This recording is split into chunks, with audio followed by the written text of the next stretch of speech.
మనతో పాటు కొందరు అమరుల కుటుంబానికి సంబంధించిన వాళ్ళు ఉన్నారు. ప్లస్ ఉద్యమకారులు ఉన్నారు. వాళ్ళని అడిగి తెలుసుకుందాం. ఏమైంది అసలు? ఎప్పుడు మీ కుటుంబంలో ఎవరు చనిపోయారు? ఎప్పుడొచ్చిర్రు మీరు? మా కుటుంబంలో మేగడ సాయి కుమార్ అని ఉస్మానియా యూనివర్సిటీలో చదువుకుంటూ 2010 మార్చి 9వ తారీఖున చచ్చిపోయాడు. అప్పుడు కేసీఆర్ ప్రభుత్వం వచ్చిన తర్వాత ఎక్స్గ్రేషియా 10 లక్షలు ఇచ్చిండు, ఉద్యోగం ఇచ్చిండు. తర్వాత ఇల్లు ఈ భూమి ఇతరని ఇవ్వలేదు. ఇప్పుడున్న రేవంత్ రెడ్డి గారు ముఖ్యమంత్రి కాతోలగా ఏం చెప్పిండు, ప్రతి కుటుంబానికి 25,000 పింఛన్ ఇస్తా, తర్వాత ఇల్లు ఇస్తా, జాగా ఇస్తా అన్నాడు. దానికోసం మమ్మల్ని ఆహ్వానించారు. వచ్చిన తర్వాత ఇక్కడికి వచ్చిన ఎవరంటే మీకు ఎక్కడి నుంచి వచ్చింది ఆహ్వానం? ఎవరు పిలిచారు? ఎట్లా తీసుకొచ్చారు? మీరే వచ్చారా లేకపోతే ఎవరైనా తీసుకొచ్చారా? మాకు ఎంఆర్ ఆఫీస్ నుంచి ఆహ్వానం వచ్చింది. ఎంఆర్ ఆఫీస్ నుంచి ఆర్ఐ గారు తీసుకొచ్చిండు. ఇక్కడికి వచ్చాం, హైదరాబాద్ వచ్చాం. స్టేజ్ దగ్గరకు వచ్చిన తర్వాత ముఖ్యమంత్రి గారు మమ్మల్ని ఎవరిని పిలిచినట్టు లేదు. ఆయన అసలు ఆయన ఆ పదాన్నే స్టేజ్ మీద కూడా వాడలేదు. అమరవీర కుటుంబాలని, అమరవీరులకు జోహార్లు కూడా అనలేదు. మరి ఇక మమ్మల్ని ఎందుకు పిలిచినట్టు మాకు కూడా అర్థం కాక మేము సస్పెండ్లో పడ్డాం ఇప్పుడు దాకా. అయితే దానికి మాకు ఏం అర్థం కావట్లేదని మేము ఉన్నాం. అంటే ఉద్యమకారుల గురించి మాట్లాడినరా? కనీసం అమరుల గురించి తెలుసుకోలేదు ఉద్యమకారులు? అసలు ఎవరి గురించి కూడా మాట్లాడాలి ఆయన. మామూలుగా అదేదో రైతుల గురించి వాళ్ళ గురించే మాట్లాడింది కానీ ఉద్యమకారుల గురించి కానీ అమరవీరుల తల్లిదండ్రుల గురించి కానీ ఏమీ మాట్లాడలేదు ముఖ్యమంత్రి గారు. దానికోసం మేము కూడా అనిపించింది, మీ కొడుకేమో తెలంగాణ కోసం చచ్చిపోయిండు, కనీసం ముఖ్యమంత్రి రేవంత్ రెడ్డి మీ ఉద్యమకారులు కానీ లేకపోతే అమరులైన వాళ్ళ గురించి కనీసం మాట్లాడకపోవడం మాకు అవమానంగా ఉందండి. మమ్మల్ని రమ్మంటాం, మమ్మల్ని ఏం స్టేజీ మీదకి ఆహ్వానించకపోయినా ఆయన ఉద్యమకారులకు జోహార్లు అని కూడా అనలేదు. చనిపోయిన పిల్లవాళ్ళకి జోహార్లు కూడా అనలేదు. మాకు చాలా ఇంటి పిలిచడాన్ని మాకు అనుమానంగా అనిపిస్తుంది. అంటే మీకు ఎప్పటివరకు చెప్పారు షెడ్యూల్? ఏమని చెప్పారు? పరేడ్ గ్రౌండ్ ఒకటేనా? సాయంత్రం ప్రోగ్రామ్ కూడా? అసలు మాకు సాయంత్రం అని చెప్పలేదు. పేరెంట్ గవర్నమెంట్కి రమ్మని చెప్పారు, అంతవరకే. అక్కడ కూడా ఏం చెప్పలేదు మాకు. అది ఫుడ్ ఓకేనా? ఫుడ్ ఎంత బాగా? ఫుడ్ మాత్రం మామూలుగా ఏదో బిచ్చగాళ్ళకి వేసినట్టు వేసారు. అది అసలైతే ఆకలి మంట మీద తిన్నాం కానీ అది పారేసేదే. అసలు అసలు ఎందుకు మరి మీ ఆఫీసర్లు మీరు తీసుకొచ్చారు, ఎందుకు ఇలాంటి ఫుడ్ పెట్టారని చెప్పేసి మీరు అడగలేదా? ఆఫీసర్లు వాళ్ళు కూడా మాతో తిన్నారు. మాకే గతి లేదు, మీకేం పెట్టామని వాళ్ళు కూడా అన్నారు. అది పిలిచి అవమానించినట్టు ఏదో పిలిచి ఇదంటారుగా తిట్టిన పరు గొల్లిగా అన్నట్టు చేశారండి మమ్మల్ని. అది మనతో పాటు ఇంకా కొంచెం ఉద్యమకారులు ఉన్నారు, వాళ్ళని అడిగి తెలుసుకుందాం. అన్న, మీరు ఎప్పుడు ఉద్యమం చేశారు? ఏ టైంలో? మీరు ఎక్కడి నుంచి వచ్చారు? 2001 నుంచి 2000 తెలంగాణ వచ్చిన దాకా కేసీఆర్ జలదృశ్యంలో జెండా ఎగరేసిండు. తుంగతుర్తి కాన్స్టిట్యున్సీలో నూతనకల్ మండలంలో ఆ రోజు జెండా ఎగరేసినాం. మళ్ళీ తెలంగాణ ప్రకటించిన దాకా టీఆర్ఎస్ 14 ఏళ్ళు టీఆర్ఎస్ మండల పార్టీ ప్రెసిడెంట్గా పనిచేసాం. తెలంగాణ రాగానే ఉద్యమకారులు అందరినీ మర్చిపోయినరు. గత కేసీఆర్ గారు కూడా మర్చిపోయిండు. ఇప్పుడు రేవంత్ రెడ్డి గారు కూడా ఆశతోటి వచ్చినాం, మీకు పాసులు ఇస్తాం అది ఇస్తాం అంటే ఇచ్చినాం. పాసులు కూడా ఏమి ఒకటి మామూలు టెంపరరీ పాసులు ఇచ్చిండు. అదేం దాని మీద పేరు లేదు, ఊరు లేదు, ఫోటో లేదు, ఏం లేదు. మేము కూడా ఆశిస్తున్నాం. మాకు కూడా ఉద్యమం ఎంతో మా విలువైన జీవితాన్ని త్యాగం చేసినాం. 2001 నుంచి 14 సంవత్సరాలు మంచిగా ఇక్కడ వస్తే మీరు ఏం దక్కుతుందని మీరు ఆశించారు? మీకు పెన్షన్లు ఇట్లా ఇస్తారో, ఉద్యమకారులకు ఇండ్లు ఇస్తామన్నారు, పెన్షన్లు ఇస్తామన్నారు, హెల్త్ కార్డులు ఇస్తామన్నారు. ఆ ఆశతోటి వచ్చినాం. కానీ ఆ ఉద్యమకారులది ఇంతవరకు అది ఊసు లేదు, ఏది లేదు, ఏం అనలేదు. సరే ఇస్తారని నమ్మకం ఉంది. మరోసారి కూడా ఉద్యమకారులు అందరం కలిసి కూడా ముఖ్యమంత్రి గారిని కలవాలనుకుంటున్నాం. ముఖ్యమంత్రి కలిసి మా ఉద్యమ కోరికలు కూడా నెరవేర్చాలని. ఎంతమంది వచ్చారు మీ ఏరియా నుంచి? ఎంతమంది వచ్చారు? మా తుంగతుర్తి కాన్స్టిట్యున్సీ నుంచి ఒక 100 మంది వచ్చినారు, 2 బస్సుల నిండా. మహిళలు కూడా కొంతమంది వచ్చారు. అంతా నైట్ మళ్ళా సంస్కృత కార్యక్రమాలు. ఉద్యమకారులను ఎవరు గుర్తించారు? మిమ్మల్ని ఎట్లా గుర్తించారు? ఏ ప్రాతిపదికన గుర్తించారు? మీరు ప్రాతిపదికన మాకు ఉన్నది మొదటి 2001 నుంచి చేసింది కాబట్టి ఆఫీస్ నుంచి ఉన్నది. మా కాన్స్టిట్యున్సీ ఎమ్మెల్యే కూడా మందుల సామెల్ గారు కూడా ఉద్యమకారుడే. ఆయన 2001 నుంచి ఉద్యమం చేసిండు. ఆయన కూడా గుర్తించి ఆయన ఎండిఓ కలెక్టర్ నుంచి ఎండిఓ ఆఫీసర్ నుంచి అందరికి ఫోన్లు చేయించిండు. ఆహ్వానం మేరకు అందరం వచ్చేసినాం. మరి ఎట్లా ముఖ్యమంత్రి కనీసం ఏం అనలేదు? రేవంత్ మన అమరవీరుల గురించి మాట్లాడలేదు, ఉద్యమకారుల గురించి మాట్లాడినారు. మీరు ఎట్లా వస్తున్నారు దాన్ని? అందరం చాలా బాధపడుతున్నాం దాని గురించి. ఇంతమందిని పిలిచినందుకు అందరికీ జర తృప్తి అయ్యేటట్టు ఈ ఉద్యమకారులను గుర్తిస్తే బాగుండేది. కానీ ఆయన గుర్తించకపోవడం వచ్చిన వారందరికీ కూడా చాలా నాన్మూసిగా ఉన్నది. కాబట్టి మరోసారి అందరం కలుద్దాం, మరి ఏం చేద్దామని చెప్పి అదే టెన్షన్లో పడి ఉన్నాం. ఇక్కడనే ఇక ట్యాంక్ బండ్ మీదకి కూడా పోదామని కొంతమంది అంటారు. ట్యాంక్ బండ్ దగ్గర ఏమైనా కలుస్తాడని మీకు ఏమైనా ఆశ ఉందా?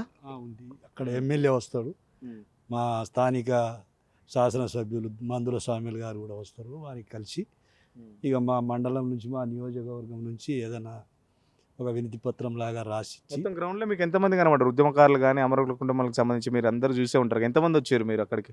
ఇప్పుడు మన పేరెడ్ గ్రౌండ్స్ బాగానే వచ్చారు. ఎంతమంది 1,50,000 మంది. దాంట్లో ఉద్యమకారులకు సంబంధించి లేకపోతే మీ కుటుంబాలు నియోజకవర్గం నుంచి వచ్చిండ్రు కానీ ఇక ఏ నియోజకవర్గం నుంచి ఎంతమంది వచ్చిండ్రో మనం గుర్తించలేదు కదా, అంత కరెక్ట్గా చెప్పలేం కదా. మా నియోజకవర్గం నుంచి మాత్రం బాగానే వచ్చిండ్రు, 2 బస్సులు నిండా వచ్చినాం. కనీసం గ్రామానికి ఒక 5 మందిని వాళ్ళు గుర్తించాల్సిన అవసరం ఉంది. ఎందుకంటే ఉద్యమకారుని కొలబద్ద ఏంటి అనేది మొట్టమొదట క్వశ్చన్ ఎదురవుతుంది. 2 బస్సులు కాలబెట్టిన వాళ్ళు ఉద్యమకారులు అవుతారా, లేకపోతే 2 మనుషులు చంపిన వాళ్ళు ఉద్యమకారులు అవుతారా, లేదా మామూలుగా ఉద్యమం చేసిన వాళ్ళు ఉద్యమకారులు అవుతారా? దీనికి కొలబద్ద అనేది ఏం లేదు. కొలబద్ద అనేది కావాల్సిన అవసరం ఉంది. మాకు పోలీస్ స్టేషన్లో కేసులు ఉన్నాయి. కేసులు ఉన్న వాళ్ళ దాంట్లో కొంతమంది రేవంత్ రెడ్డి అనౌన్స్ చేసిండు కదా, కేసులు ఉన్న వాళ్ళకి 250 గజాల జాగా, 200 గజాల జాగా. మరి ఇప్పుడు మీరు విలేకరుల జర్నలిస్టులుగా పనిచేసే వాళ్ళు చాలా గొప్పగా ఉద్యమాన్ని ముందుకు తీసుకెళ్ళారు. మరి మీరు కూడా ఉద్యమకారులు అవుతారు కదా, పాటలు పాడిన వాళ్ళు ఉన్నారు, వాళ్ళు కూడా ఉద్యమకారులు అవుతారు కదా. అనేక మంది పూట గడవని వాళ్ళు కూడా, రోడ్ల మీద ఉండే వాళ్ళు కూడా ఉద్యమం చేశారు, వాళ్ళు కూడా ఉద్యమకారులు అవుతారు కదా. మరి జర్నలిస్టులు కూడా మేము కూడా ఉద్యమకారులు అంటారు. మరి ఏ విధంగా గుర్తిస్తారనేది ఒక ప్రశ్నగా మిగిలిపోతుంది. కాబట్టి దానికి కూడా ఒక జవాబు చెప్పాల్సిన అవసరం ఉంది గవర్నమెంట్. అట్లాగే మరి కంపల్సరీ ఊరికి ఒక 5గురిని తీసుకున్నప్పుడు మాత్రం మీరు న్యాయం చేసినట్టయితే, ఊరికి ఒక్కరినో ఇద్దరినో, మరి మండలానికి ఒక్కరినో ఇద్దరిని తీసుకుంటే మాత్రం అది కూడా పెద్ద మళ్ళీ వివాదానికి దారితీస్తుంది. కాబట్టి ఒక మంచి కార్యక్రమం, కొన్ని లోటుపాట్లు ఉండొచ్చు, కొన్ని తప్పిదాలు జరగవచ్చు, కానీ పూర్తిగా కనీసం ఈరోజు స్పీచ్లో కానీ కొన్ని కుటుంబాలు చెప్తున్నాయి, మా అమరులు, మా కొడుకులు చచ్చిపోయారు, మా బిడ్డలు చచ్చిపోయారు, కనీసం అమరులకు జోహార్లని లేదు, కనీసం ఉద్యమకారుల గురించి కూడా మాట్లాడని చెప్పేసి వాళ్ళు చెప్తున్నారు. అవును, కరెక్టే. అది మరి అతను ఏ విధంగా దాన్ని మరి జరిగిందో, తప్పిదం జరిగిందో దానికి ఒకసారి పునరాలోచించి మరి ముఖ్యమంత్రి గారు దానికి కూడా ఒకసారి సమాధానం చెప్పాల్సిన అవసరం ఉంది. ఎందుకంటే కొంత బాధపడే విషయం, అమరుల కుటుంబాలు కూడా వచ్చిండ్రు, ఉద్యమకారులు కూడా వచ్చిండ్రు, కాబట్టి దానికి కూడా కొంత చింతిస్తున్నాం. దాన్ని మళ్ళీ సరి చేసుకుంటున్నాం. అతను కూడా అందరం కూడా గమనించవలసిన అవసరం ఏంటంటే, నేనేమో తప్పు జరిగితే మాత్రం కంపల్సరీ క్షమించాలి, ఎక్కడైనా తప్పిదం జరిగితే నా తప్పిదాన్ని సరిదిద్దుకుంటాను పక్కా చెప్పేసిండు. అది స్టేజ్ పరంగానే చెప్పేసిండు. అది మనం కూడా గమనించవలసిన అవసరం ఉన్నదన్నమాట. అట్లా ఎన్ని కేసులు ఉన్నాయి మీరు ఉద్యమం చేసినప్పుడు? కేసులు మీ మీద ఏమైనా? ఉన్నాయి. మమ్మల్ని రిమాండ్ చేసిండ్రు. మనం తెలంగాణ ఉద్యమ క్రమంలో అసెంబ్లీ ముట్టడి సమయంలో స్టేషన్లు తీసుకుపోయి పెట్టిండ్రు. అట్లా ఉద్యమంలో మా కేసులు ఎఫ్ఐఆర్ అయింది. మాకు 8 మందికి అయింది, జైలునే ఉన్నారు. ఆ ముందు రోజు తెల్లారి డిసెంబర్ 9వ తారీఖు మన తెలంగాణ ప్రకటించారు. ఆ రోజు నైట్ జైలునే ఉన్నాం మేము, తీసుకెళ్ళి జైలునే ఉంచారు. ఆ కేసు అయిందన్నమాట. అట్లాగా అయితే మరి ఎఫ్ఐఆర్ కానోళ్ళు కూడా మాకన్నా కష్టపడ్డ వాళ్ళు ఉన్నారు. మేము అందుకనే అంటున్నాం అనమాట, మేమే గొప్ప వాళ్ళం అంటే మాకన్నా గొప్పగా చేసిన వాళ్ళు, కేసులు కాని వాళ్ళు గొప్పగా చేసే వాళ్ళు. మరి మీ మీద ఏం కేసులు అయినా, కేసులు కాలేదా? జర్నలిస్టులు మాకన్నా గొప్పగా పొద్దుననక తెల్లదనక రాసే రచయితలు కానీ, కవులు కానీ, గాయకులు కానీ, జర్నలిస్టులు కానీ అనేక ఎట్లా గుర్తించాలని మీరు అంటారు? ప్రభుత్వాన్ని ఎట్లా ఏం కోరుకుంటారు? వీళ్ళందరినీ గుర్తించడానికి ఏం ఎమ్మెల్యే అంటే మన లోకల్ ఆయన ఎమ్మెల్యే ఆయనకు నచ్చిన పెట్టుకుంటాడు ఏం కాదు. ఆయన మొత్తం నియోజకవర్గానికి ప్రాతినిధ్యం వహిస్తుంటారు కాబట్టి ఆయన ఎంక్వైరీ మీద ఒక కమిటీ పెట్టి ఎవరు నిజమెంత, దానికి ప్రూఫ్ ఏంటిది అని ఆ ప్రూఫ్ తీసుకొని ఈయనకు ఎఫ్ఆర్ ఉందా లేదా అని గమనించి దానికి ఒక లిస్టు పెట్టి ఆ లిస్టు ప్రకారంగా చేసినప్పుడు ఉద్యమం ఉంటాయి. మీరు ఏమేం చేశారు? మేము ఉద్యమంలో ఇప్పుడు అక్కడ కేసీఆర్ ఏ ప్రోగ్రాంలు అయితే పెట్టిండో అప్పుడు మండల పార్టీ, మండల కమిటీలలో, మండల గ్రామాలల్లో, రోడ్డు మీద అక్కడక్కడ నిరసనలు, రస్తా రోకోలు, తర్వాత వంట వార్పులు ఇవన్నీ నడిపించినాయి. కాబట్టి నాకు 2 సార్లు అయింది. మేము ఆ కేసులు అయినాయి. ఇప్పుడు ఇప్పటికి కూడా కేసులు అట్నే ఉన్నాయి. మేము ఎఫ్ఆర్ కాపీ కూడా తీసుకున్నాం, అక్కడి నుంచి తీసుకొని దాని మీద సర్టిఫికెట్ వాళ్ళు రాసి ఇచ్చింది మేము దగ్గర పెట్టుకున్నాం. ఏదో ఇట్నే ప్రభుత్వం ద్వారా ఏదైనా మాకు సహకారం అంతదో ఏమో అని నా దగ్గర ఉంది. అది దాని నుంచి ఎమ్మెల్యే గారే దానికి ఎక్కువ. ఇప్పుడు ఈ 5 ఏళ్ల కాలంలో ఈ ఉద్యమకారులను గుర్తించవలసింది ఎమ్మెల్యే.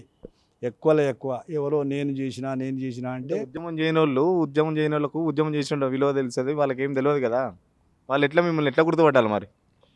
అంటే మేము ఉద్యమం చేసింది చాలా వరకు తెలుసు కదా సార్. పేర్లు కూడా పోలీస్ స్టేషన్లో కూడా ఉన్నాయి, మా పేర్లు మిలియన్ మార్లకు వాటి కూడా ఉన్నాయి. కాబట్టి గుర్తుపట్టడం ఇది ప్రెస్ వాళ్ళకు కూడా తెలుసు. మేము 2001 నుంచి 14 పనిచేసాం. కానీ ప్రతి మండల హెడ్ క్వార్టర్లో ప్రెస్, ఈనాడు కానీ, జ్యోతి కానీ అన్ని పేపర్లలో తెలుసు మీ ఉద్యమం చేసింది. అట్లా గుర్తుపట్టడం ఈజీ. ఎవరిని అడిగినా చెప్తారు. వాళ్ళ ఊర్లలో పోయి అడిగితే మండల హెడ్ క్వార్టర్లో పోయి ఈజీగా. కనీసం ఇప్పటికైనా ప్రభుత్వం ఒక కమిటీ లాగా వేసి ఉద్యమకారులందరినీ గుర్తించి ఉద్యమంలో పాల్గొన్న వాళ్ళందరికీ 200 గజాల జాగా కానీ, లేకపోతే పెన్షన్ కానీ, 25,000 పెన్షన్ అనౌన్స్ చేసినట్టు కానీ అవన్నీ అందించాలని చెప్పేసి గవర్నమెంట్ని కోరుతున్నారు. పెరేడ్ గ్రౌండ్లో 2 జూన్ వేడుకలకు మమ్మల్ని పిలిచి మమ్మల్ని అవమానించారు. కనీసం రేవంత్ రెడ్డి ముఖ్యమంత్రి స్పీచ్లో కనీసం అమరులకు సంబంధించి కానీ, ఉద్యమకారులకు సంబంధించి కానీ ఒక్క మాట కూడా మాట్లాడకపోవడం, మమ్మల్ని పిలిచి అవమానించినట్టు అని చెప్పేసి అమరుల కుటుంబాలు మరియు ఉద్యమకారులు ఇక్కడ మండిపడుతున్న పరిస్థితి. కెమెరా పర్సన్ మహేష్తో సురేష్, సిగ్నల్ టీవీ, హైదరాబాద్ నుంచి.